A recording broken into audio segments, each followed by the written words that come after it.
Yun. Good evening everyone. So ayan guys, at dito tayo ngayon sa seawall. Dito sa tabi ng dagat. At dito kami nagka-kwentuhan kasama aking mga relatives dito sa aking side ng aking asawa. So ayan guys, at talaga namang may dala kami speaker. Magsashot lang daw ng kontian. So ayan, let's go.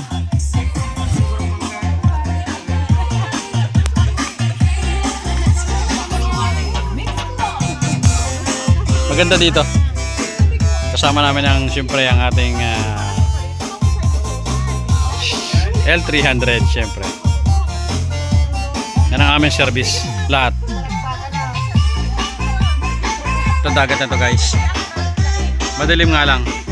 Pero maganda dito. Nandun yung mga ibang kasama namin. Yun lang guys. Maraming salamat.